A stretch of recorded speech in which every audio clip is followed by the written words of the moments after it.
মানে দেখুন, ভালো করে দেখুন চায়নার মাথায় কি পরিমাণ বুদ্ধি। দেখুন চাউল, মানে কিভাবে চাউলের পলিথিনের ভিতরে একটা বোতল সেট আপ করলো। এখন দেখুন তৈল ঢালার জন্য, হ্যাঁ, এভাবে একটা স্পুন ব্যবহার করলে তৈলটা ঢাললে আর তৈলটা পড়ার কোনো ধরনের কোনো চান্স নেই।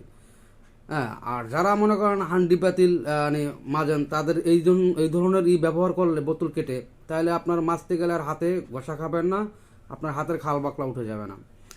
আর যারা ঘর মুছতেছেন স্বল্প সময়ের ভিতরে বা বিনা খরচ, একটা কিনতে গেলে পরে অনেক টাকা খরচের প্রয়োজন। তারপর পোশাক আদি ধোয়ার সময় যখন মোটা পোশাক হয়, আপনার পোশাকটা নিকড়াতে অনেক কষ্ট হবে। এই ধরনের সিস্টেমে নিকড়ালে আর কষ্ট হবে না।